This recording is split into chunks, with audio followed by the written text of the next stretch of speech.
All right, I think we're going to get started and let people come in as we get going and do our introductions. Just wanted to say good morning to everyone and thank you for taking time out of your day to be here. I'm going to go over a couple of housekeeping notes before we get started. This webinar is being recorded, and let me just turn on the captions. There we go. This webinar is being recorded and will be shared with all participants after the webinar and posted on the Florida Humanities YouTube page in the coming days. You'll also receive a copy of the slide deck that we're showing today. In this webinar format, you can see and hear us, but we cannot see or hear you. If you have any questions at any point during this presentation, please place it in the Q&A box, which is to the right of the chat box, and I will be addressing them at the end. I am joined today by two of our staff members from our partner organization, the Orange County Library System, Lindsay Amiro and Danielle King. We're going to start the webinar today by sharing information about English for Families and take a look at the program's methodology and how Florida Humanities and OCLS support host sites. Then we're going to dive into the application and funding guidelines, and we'll finish up with any questions that you might have. So, you might be asking yourself, what is English for Families? English for Families is a series of interactive classes for adults and children recommended ages 6 to 12 that focuses on developing English vocabulary and literacy skills through strategic and fun story reading. The goal of the program is to develop the literacy skills of the whole family, laying a path to success at work and school. So I'm now going to turn it over to Lindsay and Danielle to go over what the program's actually about. Good morning, everyone. My name is Danielle King. I am one of the Chief Branch Officers for the Orange County Library System. I've been working with Florida Humanities and English for Families since the beginning of this program. Lindsay Amiro, she is our ESL specialist, and she is really important to this program because she develops all the curriculum. So we are very thankful for her. So she'll be able to answer any curriculum questions you have about the program. But I wanted to go over a little bit about the past, the need, why we offer this program to kind of help you understand about English for Families and help you decide if you want to apply for the funding. So we launched this at Orange County in 2018 after teaching English for adults for several years. And what we noticed is that many of our adults would come to the class with their kids, and the kids would go sit in another part of the library and engage in something else while we were teaching the adults English. And then we also noticed that the kids were being really used a lot as translators. And that was because the adults did not have confidence in their literacy skills, and they didn't have confidence in their vocabulary. And they also, we noticed, weren't able to help their children with their homework. So we thought, okay, this is a need. We really need to help these families learn together. And so we started thinking about the idea of offering a family class for English. Around that same time, you might remember we had Hurricane Maria and Hurricane Irma in Puerto Rico. And so we started seeing a lot of people from Puerto Rico moving to Florida, to Central Florida, and coming into our libraries asking for English classes. And they were asking specifically for, they need to help their kids with school and also with work. They needed English for work. And so Florida Humanities actually contacted us and said, we have this opportunity, we have this funding that's dedicated for people impacted by the hurricanes moving to Florida. Do you have any ideas? And we said, yes, we do have an idea. And so that's really how it got started. The first year, we really focused on Spanish speakers learning English, but as we grew, obviously that's expanded to anyone that needs to learn English, and that's where we came today. We modeled it after Primetime Family Reading Time. So if any of you have done that program, it's a really great program that uses award-winning children's books to inspire thought and conversation between families. So we wanted to make sure that this class had that conversation aspect and used literature and humanities. So each week the families focus on a different book and reading strategy, and they also are encouraged to talk about the theme of the book and to invoke conversation. and thought. And this creates the environment for English for Families where it's welcoming and safe for them. So the philosophy really is we want the families to have mutual literacy benefits where they're learning together. So it benefits the children and it also benefits the adults. The adults are learning skills that will help them in their everyday life, and the children are learning skills that will help them with their schools, and the parents can then help them with their homework. Research has shown that explicit instruction of reading strategies in the second language helps to improve reading comprehension, and family members that reinforce the importance of literacy in children helps build their success and future for everyone. So by incorporating the humanities into the curriculum by using this literature, it also invokes that thought and conversation. And this is really important to this program. I want to give you an example of something that happens in one of these programs that's a real life example that demonstrates this. So we were using the book, The Last Stop on Market Street, and the character in the book, the boy in the book, describes what he sees, hears, smells, tastes in his neighborhood as he goes through the books. So the students were instructed to talk about their home, so where they came from, their country, their city, and describe what they hear, smell, and taste. And so we did this in small groups, and everyone got a turn to talk about that. And this young lady here in the pink right here, she really stood out to us because she's an 8-year-old girl living in Orlando. She's a Syrian refugee. And what she said is, in my city, I see broken buildings and planes, and I hear bombs and I smell smoke. And that was really powerful for us and really demonstrates how important this program is, because it demonstrates how the humanities help this girl feel comfortable enough to share some of these really challenging things that she and her family went through. And so we are providing a place where people are giving words in their new language and their new home to share their stories, and maybe to even inspire and evoke a call to action and to educate others. So now I want to talk about the logistics of the program. Something that everyone asks about, well, how does this program work?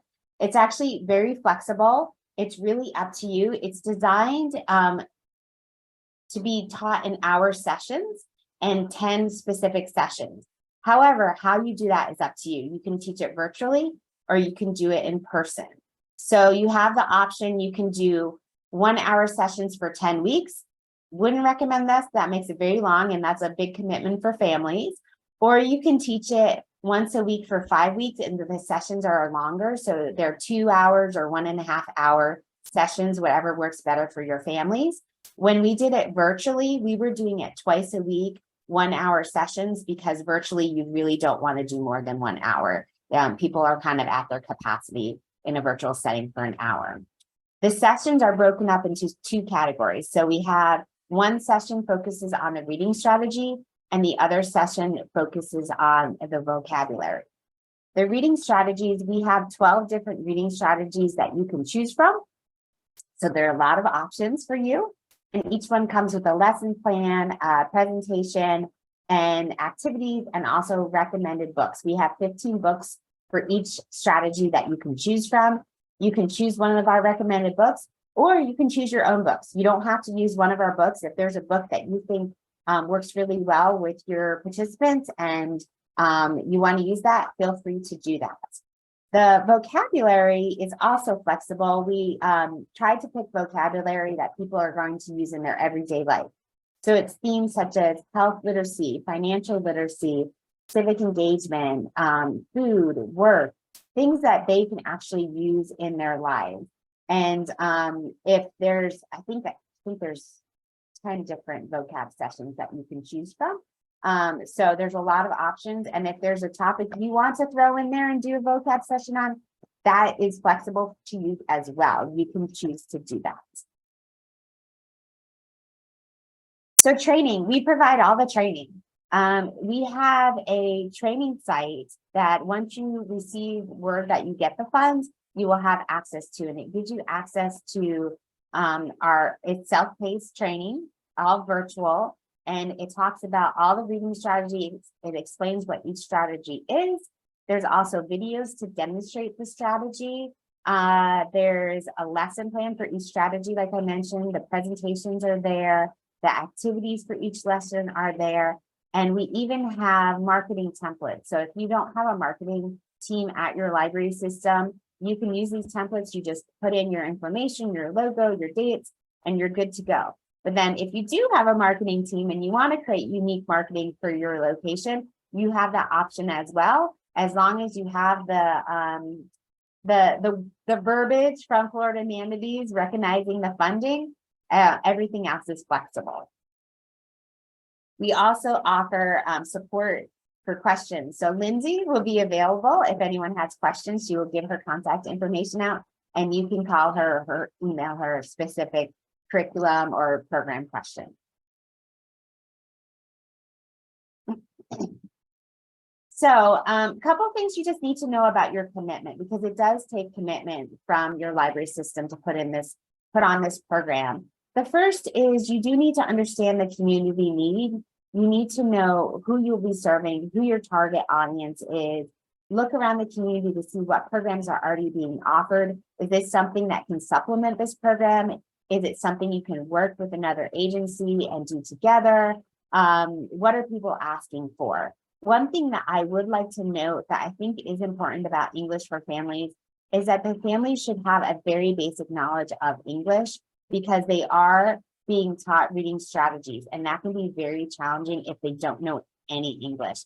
So if your participants are at a place where they are zero English, English for Families may not be the right program for you. But if they have a basic low level learning, that's fine. Basic learning is okay, because the books are really adaptable. We have books for all different levels that you can choose from.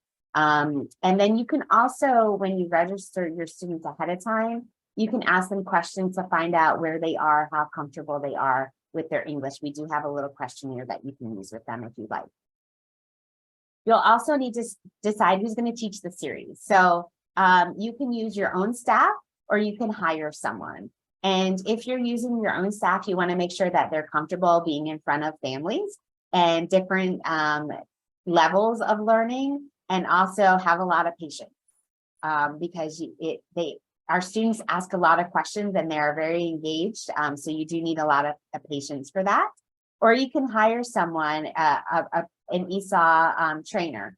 And there is money in the grants for an honoraria. I believe it's $1,000 per series. And so you might be wondering, well, where do I hire this person? It really depends on your community. We have an adult literacy league that you can reach out to. So if you have a literacy league, many schools have language learning programs in the schools. A lot of those teachers want some extra money. So you can reach out to them. If there's an adult learning program in your community, you can reach out to them, and I'm sure you can find some teachers. And they also are a great place to partner with to market the events, because they are the ones reaching the community. Time commitment is the biggest commitment that you will have. It does take time. So you need to, of course, do your research and make time to write the grants and understand your need. But you also need time to learn the curriculum, and that will take a couple hours. And you also want to make sure you're understanding it and you're practicing it. You'll need time to promote outside your normal channels. Like I said, partnering with different agencies and kind of doing that grassroots efforts. That's what works best for this. And then, of course, you need to prepare for each class, teach the class. Following up with participants is really important for this class throughout the week, making sure that you're reminding them of the next class or sending them activities that they could do from home. And then, of course, there are weekly reports that need to be submitted, and then the final report. So I would say during the actual series, you would need a couple hours a week, and then ahead of time, you'll need a couple hours to prep. When it comes to supplies, it depends if you're going to do virtual or in person, but virtual, you will need a platform to host the event. So we use Zoom, but it really is up to you. You can use WebEx.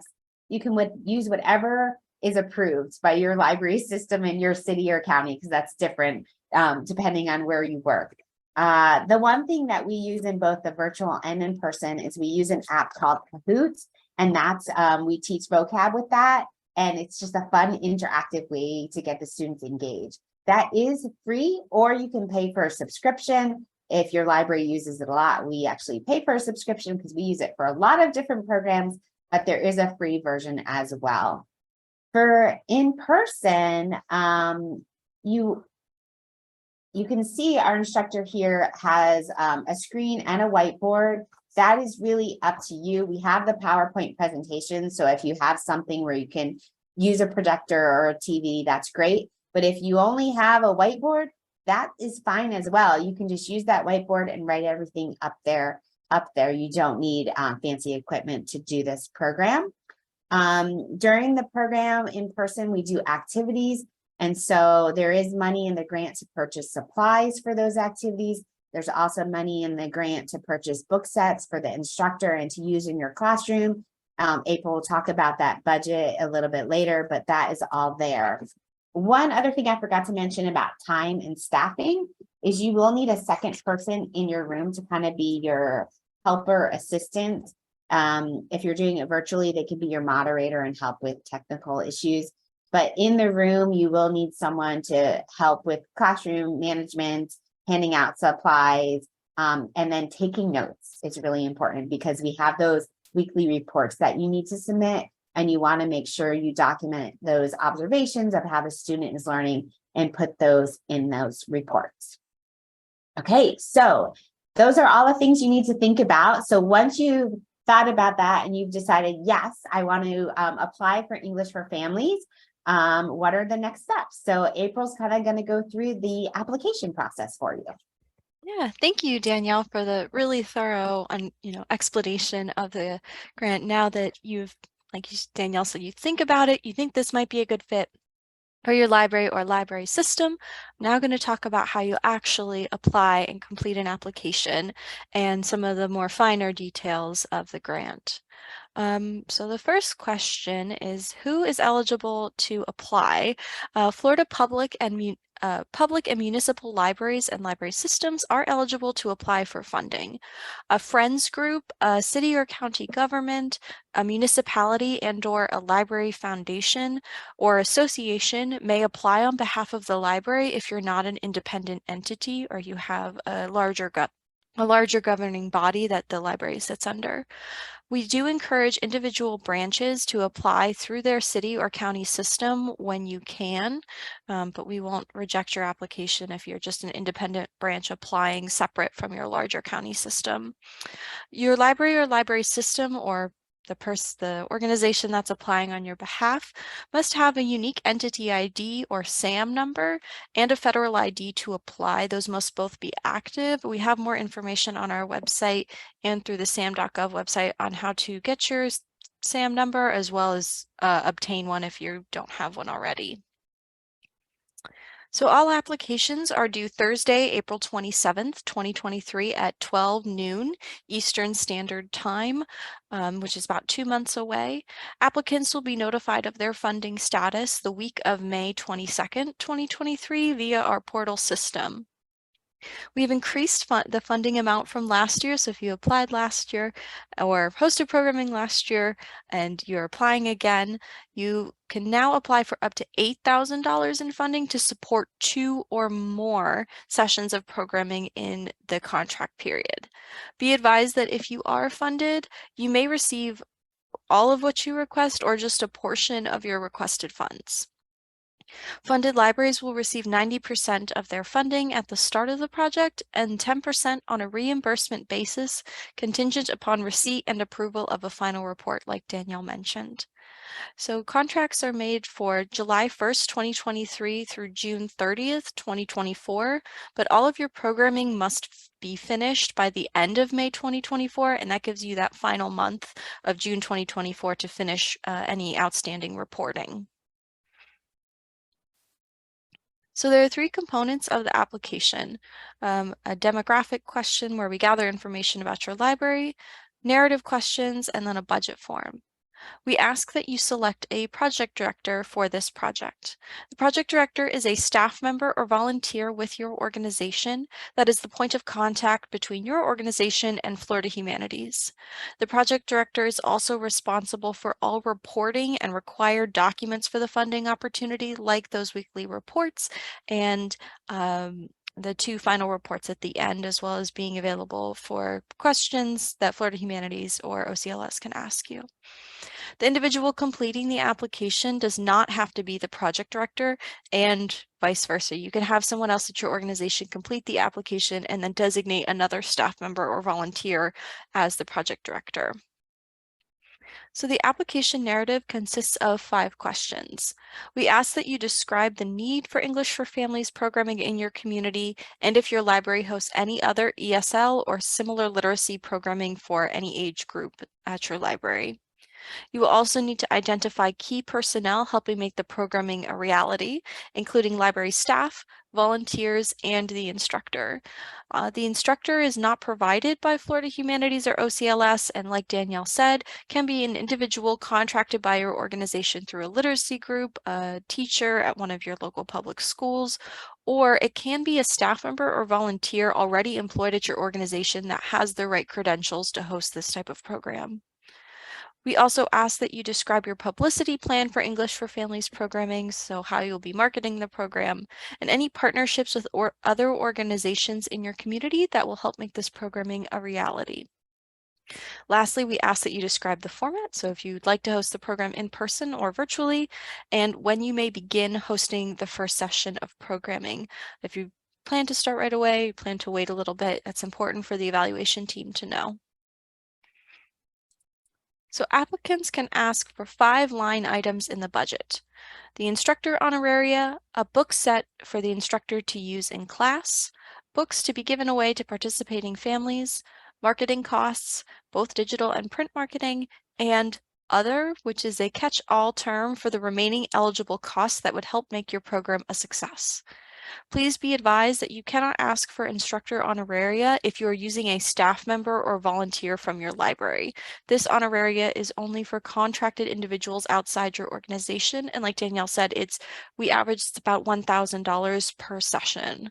So if you plan on applying to host 2 sessions of programming, it would be $2,000 for instructor honoraria. So to take all this information about the budget, figure out what you're asking for, we ask that you complete a budget form. This is a downloadable Word document inside the application that you download, complete, and re-upload. It does have, as you can see on the screen, fill-in boxes. This box here at the bottom, as an FYI, doesn't sum automatically, so you have to break out the calculator and do a little bit of math to make sure that you're not over the limit. So this top table with pink labels is for the requested funds, what you will be asking Florida Humanities for funding. These funds should reflect all costs of implementing a minimum of 2 sessions of English for Families programming. Again, requests cannot exceed $8,000, but you do not have to ask for $8,000. We ask that you ask for what you believe the need is at your library. For the instructor book set, we estimate to buy 1 set of books to cover 2 sessions will cost $600. Again, that varies based on your supplier, where you purchase books from, and which titles you end up purchasing. You may choose any titles from the list that are inside the training modules, or you can select books of your own that you'll be using in your sessions. The family books line item, as you can see here at number 3, is estimated at $1,000 to purchase 30 copies of the recommended title, the Oxford Picture Dictionary, to distribute to participants at the conclusion of the program. And that the 30 copies is if you average 15 families per session. So in addition to the table, you will have to complete budget detail boxes. So what you see on the screen is a very detailed example, but it's a pretty good example of what we're actually looking for. The budget details should match what you share in the narrative section, like if you are using an internal instructor or a contracted instructor, or you plan on marketing our program this way, what you share in your narrative section should be reflected in your budget. Each line item is clearly delineated as well and describes how your organization will expend funds. You may also notice that you can request titles for public circulation here in the Other section, and these can be titles that you choose or literacy materials that you believe will benefit your overall public circulating collection. So as you can see here, has program and honoraria, or program instructor honoraria rather, up here at the top for $2,000. You see some marketing and publicity descriptions. So a paid Facebook ad for your English for Families programming for September to November is $1.50 a day, and then you're planning on running it for 90 days, so it'll cost $135. I like to tell our applicants that showing the math is really important because it allows our evaluation team to take the narration section and what you share and your ideas for the program and put it into a concrete way to evaluate what we're looking for and how you come up with numbers. So for this funding opportunity, we require a minimum of a one-to-one match in requested funds, or you might be more familiar with cost share. Cost share or match are those costs of a project that are not covered by Florida Humanities requested funding. You can meet your cost share minimum through in-kind services and goods and/or cash. You can do one or the other, it could be a combination. In-kind services and goods are those that are donated or have an invisible dollar amount, like staff salary or volunteer time. While the cost of those line items does not go directly into the project, the amount your organization spends on those line items of volunteer time, staff time, does directly benefit the program.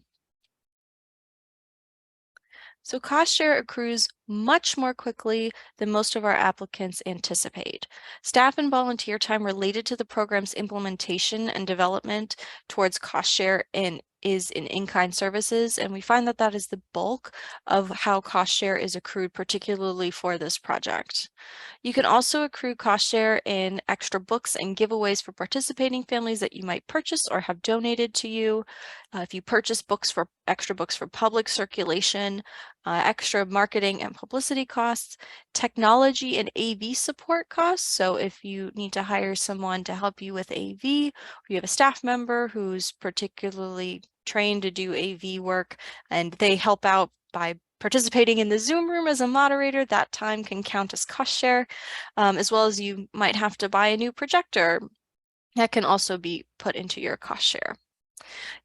You can also include refreshments for attendees. So if you decide to serve a meal or do snacks or breakfast before or after the program, all of those costs can be counted. And supply costs for supplemental hands-on activities and games that happen during the program. So say you have to buy a box of construction paper, that cost of that construction paper can count towards your cost share.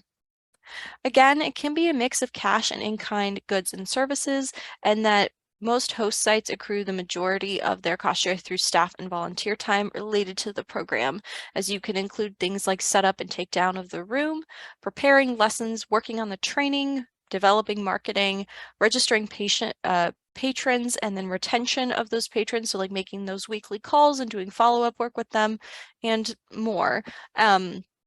Like I've said, it accrues much more quickly than you anticipate. You might think $8,000 is a lot of money for us to make up, but you do have almost a full calendar year to accrue at least $8,000 in cost share. So like the requested fund sections, you will need to complete a cost share table and detail, which I'll show on the next slide. Include any costs not covered by Florida Humanities funding in the table, including any indirect costs. More information on indirect costs is available on the budget sheet here, but I can say that staff time related to programming is a direct cost, not an indirect cost. So that would go, staff time would go in this other section here. As well, these line items don't total automatically, nor do the in-kind and cash these total either. So you'll have to break out the calculator, do a little bit of math. Like the requested fund section, you will also need to complete a cost share table and detail. Include any costs not covered by Florida Humanities funding in the table, including indirect costs, like I said. Your details should match what you share in the narrative section. It should also delineate between what is accrued in cash and what is gathered in kind, and if those costs have been donated or waived. So for example, under the marketing and publicity section, here, it would cost $25 a week. Let me see. Oh, for this top one, it would cost $25 a week approximately to put a half ad in a local newspaper, and your library wants to run it for 4 weeks. It would be $100. However, the newspaper has decided to waive those costs to you, but that monetary amount of $100 still is put towards your cost share because it is something that is donated to you. You can also see that under the marketing and publicity in the cash section down here, the library plans to purchase 400 bookmarks to distribute at 5 different branches in their system. And it costs 75 cents a bookmark, and then 400 bookmarks, it's $300. And the library is paying that out of their own marketing budget. So a completed, detailed, this form is with these examples that I show. Of course, this is a fictional budget form details, but this is kind of what we're looking for in your application. This form is available to download on the English for Families website, as I know these pictures are a little small, and it gives you a good idea of what we're looking for. Again, this is above and beyond detail-wise, but it always helps to have more detail rather than less, because it helps the evaluation team answer some of their own questions and have to go back to you asking for clarifying things and can delay funding notification. So the only supporting document we require as part of your application is a letter of commitment and the resume of your intended program instructor. The letter of intent may be an email, a Word document. It doesn't have to be on fancy letterhead, just something saying that they are committed to hosting the program or teaching the program and going through the training is okay with us. Optionally, you may upload examples of marketing from current literacy programs and/or letters of support for community partners, which helps us know who you are partnering with. Again, these last two are optional, and your application won't be helped or hurt if you do or do not upload these. But the letter of commitment and resume from the program instructor is required, and you won't be able to complete an application without it. So now I'm going to go over how you can actually access this application and take a look at it online. So like Danielle said, we recommend that you determine if this program might be a good fit for your community and if your library has the capacity to execute this program, even if you are anticipating funding support. If the answer is yes to both of those things, there is a need, we can put this program on, identify and confirm the instructor. All applicants must have a confirmed instructor, again, either internal or contracted, to execute the program before applying, like I said, because we need that resume and confirmed letter of commitment. Then you can apply online through our application portal. All applications must be submitted by April 27th, 2023 at 12 noon Eastern Standard Time. All applicants will be notified the week of May 22nd of their funding status. So to access the online application portal, I recommend, you can do it by visiting the website on screen. I recommend bookmarking this, as you'll be able to, it's the main hub, you'll be able to log in and return to it several times. You can log in using your library's existing credentials, or you can create a new account. If you need to create a new account, there are step-by-step instructions on how to do so in this gray box here. You can also reset your password by clicking the Forgot Your Password button on the bottom of the screen here. So once you've logged in, your home screen will look a little bit like this. And to get started on an English for Families application, click Apply under the Active Requests tab. If you have other open funding from Florida Humanities, you will also see those, but this Apply bar will be the top thing underneath this tab. So once you click on Apply, it will show you all of our open funding opportunities. Navigate to the box that says English for Families 2023-2024. You can preview the application by clicking the Preview button on the bottom left of box, and you can start an application by clicking the top right blue button here that says Apply. You can save and return to this application to finish it later once you begin by clicking the Save button on the bottom of the screen. Be advised that it does not save automatically, so make sure you click Save every so often and then before you log out for the day to make sure you don't lose any of your progress. So if you've listened to us share a little bit about English for Families and think, maybe this isn't right for my library at this time, we do have another funding opportunity available exclusively for libraries. The Summer Reading Program funding opportunity provides up to $1,500 to support virtual and in-person programming for summer reading for early literacy, children, and teens that connects to the CSLP 2023 theme altogether now. Applications are due 1 week from today on March 1st, so you do still have some time to get an application together.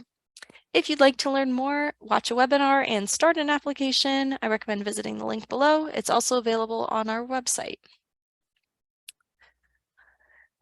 So that is it from us. We're now going to answer any questions you might have about English for Families, either the curriculum, training aspect, capacity, applying for the grant.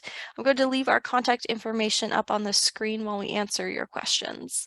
If you have questions about the curriculum, hosting the program, the training modules, please reach out to Lindsay. Her email is on the screen. And if you have questions about the application side of things, please reach out to me, April Myerscough, the Public Programs Coordinator at Florida Humanities. For Florida Humanities, email is the best way to get a hold of us quickly, receive a prompt response as we work hybrid, and I'm not always able to answer my office phone. So now, welcome any and all questions that you might have about English for Families.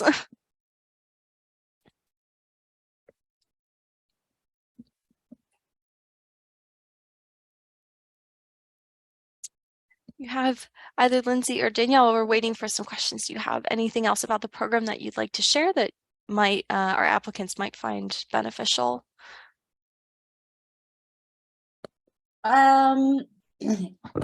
We've had a lot of success stories with the people that have participated.